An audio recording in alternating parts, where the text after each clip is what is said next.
Some people don't like the idea of presenting God as though he is powerless. They don't like that idea.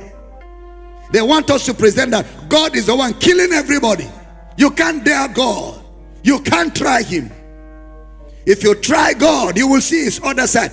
They feel good when they speak like that, because for man, authority is muscles. But for God, power is weakness. That's the difference. For example, if you understand Christ crucified, that's powerless. How will you say you came to save the world and rid it of evil and wickedness? Then you submit yourself to the hands of evil people for them to do what they want to do with you, and they kill you. They carried you helplessly like a goat to the slaughter, and you could do nothing. You couldn't even defend yourself from a slap. Even the weakest among them slapped you, and you couldn't stop his hand. And then you say you are all powerful. It makes no sense. But that is the wisdom of God, which to us is power. Am I communicating here? To the world is weakness, but to us is the power of God. So this powerlessness to man is foolishness, but that's the power of God. That's the power of God. God is not actually doing anything in his power. Like forgiveness is his power. In forgiveness, you do nothing. In forgiveness, you do nothing. You only let go. That's why when people say, the power of God, I say to them, regulated. The power of God I know is regulated. Is the power of God unto salvation. Regulated. It's not just power.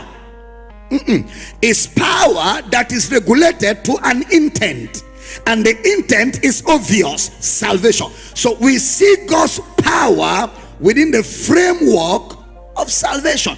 Outside salvation, you won't see the power of God. You won't see God's power outside salvation. He's not proving a point.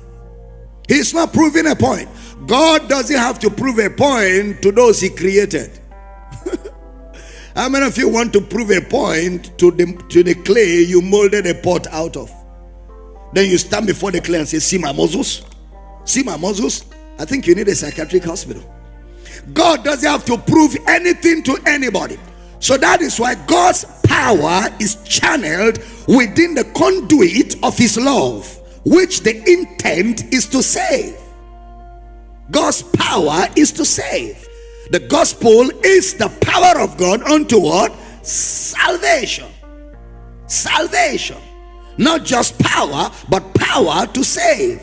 So that's why when we started with the wisdom of God, we took time to look at this aspect, because this is very, very fundamental if you are really going to enjoy your relationship and your walk with God, and if you're going to understand God's character so well that you can, with your two eyes open, predict his next step.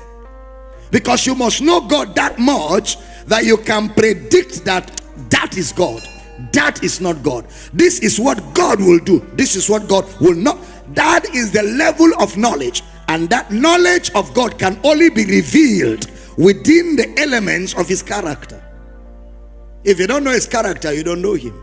So in the wisdom of God, after searching through the scriptures, we concluded that the wisdom of God is the love of God.